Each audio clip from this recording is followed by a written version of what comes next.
And we're back with more UFC 4. Having been in the UFC for all of 2 seconds, Michael Chandler is already talking trash to me. There's of course only one way to settle this seconds-old beef, and that's with extreme violence. Michael continues his devastating trash talk, and it's time to teach him a lesson. And that lesson is that words can be hurtful. Just kidding, of course. That lesson is learning how a kick to the face feels. Naturally, the second lesson is learning how a second consecutive kick to the face feels. The third and final lesson is learning how it feels to get submitted in the first round. After 3 lessons, you could say Michael Chandler got schooled.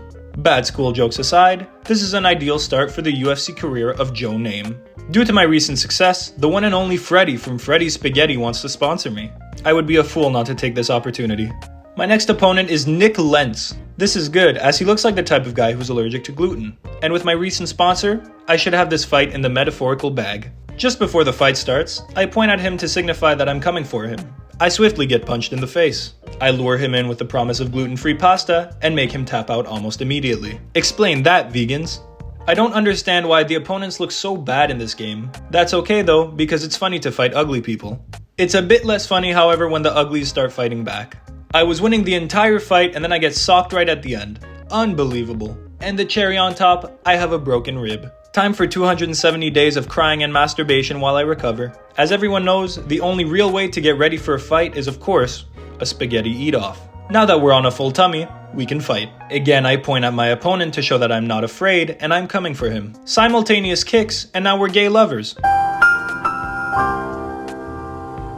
The love doesn't last long, however, as I nearly knock him out. He immediately follows that up by knocking me out and giving me a severe concussion. Fair play. My uncle always told me that the best way to prepare for a fight is forcibly putting another man into sexually compromising positions. Works like a charm. After a few wins, we get up to go against number 2 Edson Barbosa. Now Edson Barbosa is no longer up. Yet another easy win.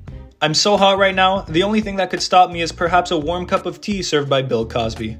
Having just beaten the number 2 ranked fighter, I'm looking forward to seeing who I'll be fighting in the championship. And of course, our next opponent is Paul fucking Fielder. I can't lie, the red shorts look amazing. I get another low fitness penalty, and I've been getting one just about every fight. It wouldn't necessarily be a bad idea to complete the training, as I wouldn't get any penalties and it would make me a better fighter. But fuck that, it's way too long and I'm fine with mediocrity. I get hit by a spinning back fist, but I still manage to beat him on the ground thanks to my superior button mashing. Now give me my title fight. And give me my title fight they didn't. But we are trending in the right direction. Trash talking on Twitter because I am the one who knocks. And knock I did. Then after a nonchalant trot around the ring, I get my title fight. And of course it's against Conor McGregor. If there's one thing I know about Conor McGregor, it's that he's Irish. And it just so happens that I like Guinness and potatoes. This makes me like him more. I'm starting to get second thoughts about fighting my brother in green. Just kidding, of course. Let's knock him out. But first, my coach, who had all but abandoned me, comes to give me a motivational speech. He tells me that if I lose, he's gonna beat me up. Or something like that. I wasn't entirely listening. After some very Irish music and a very bizarre power walk, we're ready to fight. After some good back and forth and a few good smacks by yours truly, I'm able to get a nice combo and knock him out. That was such a nice knockout, it almost makes me forget that I'm a failure. I'm feeling pretty incredible, as it's always been a dream of mine to become a UFC champion in UFC 4 career mode. This is the happiest Herb Dean has ever been. But there's no rest for the wicked, as they say, so after a quick wank, I mean celebration, we are right back at it. Our next opponent is Khabib Nurmagomedov. Unfortunately for me, his only known weakness is having normal facial hair. Now at the fight, I flex on him, and he points to the sky. My pre-fight pose was cooler, and therefore, I'm already winning. This doesn't last long, however, as he body slams me like we're in the WWE.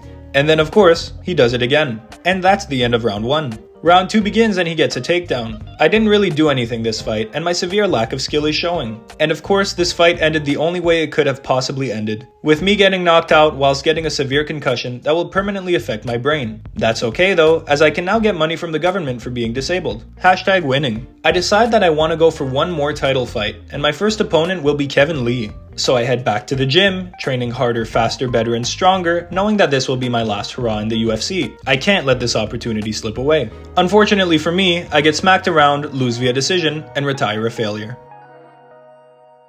The end.